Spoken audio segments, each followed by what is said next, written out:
भारत राजाओं महाराजाओं का देश रहा है। कई साम्राज्य यहाँ बने और फिर खत्म हुए। आज हम एक शांति प्रिय देश हैं, पर हमारा बीता हुआ कल इतना शांत नहीं था। यहाँ कई जंगें हुई और कई राजाओं ने इतिहास पे अपनी छाप छोड़ी। अगर मैं आज आपसे भारत के कुछ महान राजाओं के नाम पूछूं, तो आप शायद 5-6 राजाओं के बारे में ही बता पाएं। ये हमारे इतिहासकारों और हमारे एजुकेशन सिस्टम की ही गलती है, जो हमें हमारे कल से बखूबी रूबरू नहीं कराता। स्कूल्स की हिस्ट्री की बुक का भरोसा करें तो ऐसा लगता है जैसे भारत पर शक्तिशाली सम्राट बस मुगल सल्तनत में ही हुए हों। जैसे हमेशा बाहरी ताकतों का ही राज रहा हो हमारे देश पर, पहले मुगल और उसके बाद अंग्रेज। जनाब, हमारा इतिहास बहुत पुराना है भैया। मुगल से पहले भी हमारे पास वीर थे। और अगर आप देखें तो हमारा देश का विभाजन और पतन मुगल और अंग्रेजों के आने के बाद ही हुआ है।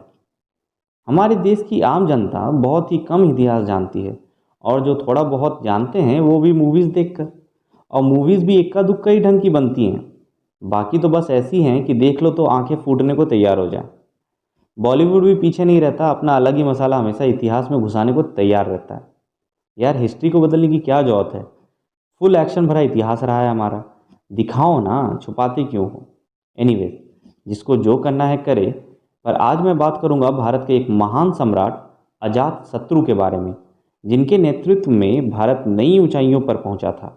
राजा अजात शत्रु हरियंका वंश में जन्मे थे। वो सम्राट बिंबिसार के पुत्र थे। इनका जन्म 513 ईसा पूर्व ईस्वी में हुआ था।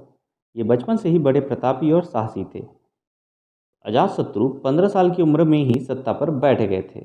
इन्होंने अपने पिता को बंदी बनाकर राजा बन गया। अजातशत्रु ने विजय और विस्तार की नीतियों का पालन करते हुए अपने राज्य का विस्तार किया। उन्होंने कोसला और काशी राज्य पर आक्रमण कर उन्हें जीत लिया, और इसी तरह छोटे मोटे राज्यों पर आक्रमण कर उत्तर भारत का सबसे शक्तिशाली राजा बन गया। उसने युद्ध जीतने के लिए दो नए हथियारों का भी आविष्कार किया था, जिनके नाम थे रथमूसला और महाशिला कंटका। इन दोनों हथियारों का आविष्कार अजातशत्रु ने ही किया था, और इससे पहले कभी भी ये हथियार किसी भी जंग में इस्तेमाल नहीं किए गए थे। अजातशत्रु ने 32 सालों तक राज किया, और इस दौरान उसने कई जंगें लड़ी और अपने राज्य का विस्तार करते हुए करीब करीब सारे उत्तर भारत पर अपना राज्य स्थापित किया। उसने बौद्ध धर्म का पालन करते हुए एक न्यायपूर्ण राजा की तरह राज किया, पर वो हमेशा से न्यायप्रिय नहीं था। अजातशत्रु ने सत्ता में आने के बाद सबसे पहला काम अपने पिता को बंदी गृह में ही डालने का ही किया था। दरअसल अजातशत्रु की दोस्ती देवदत्त नाम के एक शख्स से हुई। वो दोनों साथ में बहुत वक्त बिताया करते थे।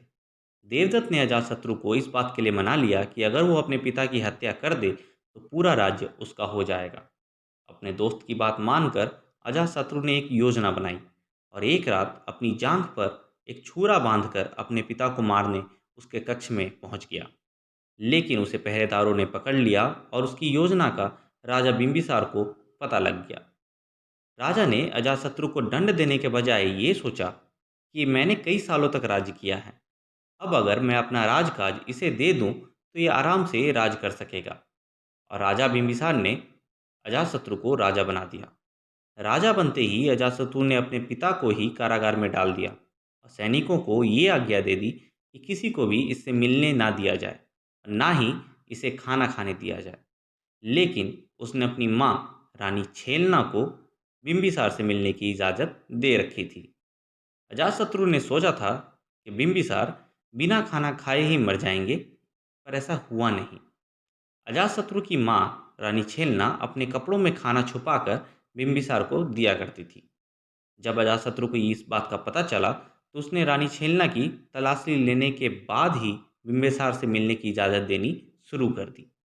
तब रानी छेलना अपने बदन पर घी, शहद और चीनी का लेप लगा कर जाती, और बिंबिसार वो खाकर जीवित रहते। जब कई दिनों तक बिंबिसार की मृत्यु नहीं हुई तो अजातशत्रु आग बबूला हो गया, और उसने अपने नाई को बुलवाया और आदेश दिया कि बिंबिसार के तलवे की चमड़ी को काट दिया जाए, फिर उसके तलवे पर नमक लगाकर अंगारों पर चलाया जाए जब तक कि उसकी जान न निकल जाए। ये आदेश पाकर बिंबिसार के पास नाई पहुंचा। नाई को देखकर बिंबिसार को लगा कि वो रिहा होने वाला है, और उसके बेटे को अपनी गलती का एहसास हुआ है। इसीलिए उसने नाई को उसके पास उसकी रिहाई से पहले तैयार करने के लिए भेजा है। पर बिंबिसार को क्या पता था कि नाय उसे रिहा करने नहीं बल्कि अजातशत्रु के आदेश पर उसे मारने आया है। खैर, अजातशत्रु अपने पिता की मृत्यु का आदेश देकर अपनी रानी के कक्ष में पहुंचा। वहां उसे अपने पिता बनने की खबर मिली और वो बहुत खुश हुआ। पर इसी के साथ इस सोच में भी पड़ गया कि अगर अपने बेटे के जन्म पर उसे इतनी खुशी हुई है तो क्या बिंबिसार भी उसके जन्म पर इतना ही खुश थे।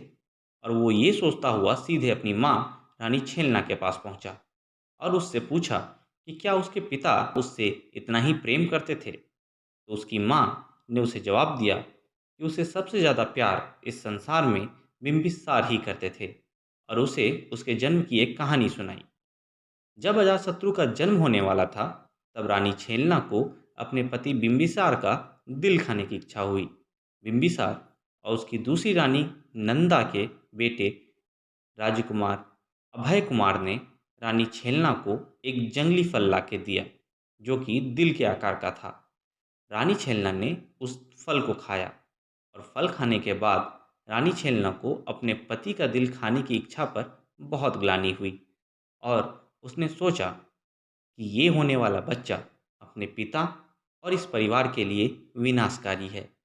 इसीलिए उसने अपने गर्भ से ही अजातशत्रु को गिराने की कोशिश शुरू कर दी। पर बिंबिसार को रानी के इस योजना का पता चल गया और उसने रानी छेलना को रोक लिया और अजातशत्रु के जन्म होने तक रानी छेलना की बड़ी देखभाल की।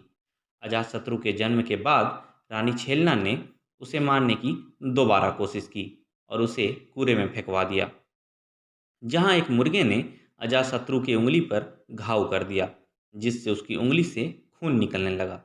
जब राजा को ये बात पता चली तो वो राज्यसभा छोड़कर दौड़े दौड़े अजातशत्रु के पास गए और उसे गोद में उठा लिया और उसकी उंगली को चूसने लगे। राजा बिंबिसार अजातशत्रु का विशेष ख्याल रखते थे और उसे बहुत प्रेम भी करते थे।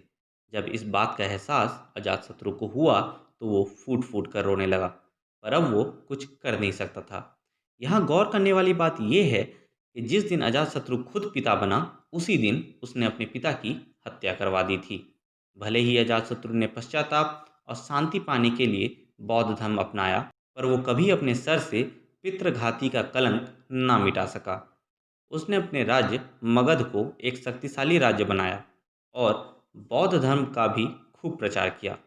अजातशत्रु की मृत्यु 460 ईसा पूर्व में हुई थी और उसकी मृत्यु भी उसी तरह हुई जैसे उसके पिता की हुई थी। उसकी मृत्यु उसी के बेटे उदयभद्र ने की थी। तो ये भारत के एक शक्तिशाली और प्रतापी राजा थे, राजा अजातशत्रु। तो दोस्तों, अगर आपको मेरा यह वीडियो पसंद आया हो तो इसे लाइक करें और शेयर करें और साथ साथ मेरे चैनल को सब्सक्राइब करें। और मैं वादा करता हूँ कि मैं इसी तरह के कुछ रोचक किस्से आपके समक्ष लाता रहूँगा।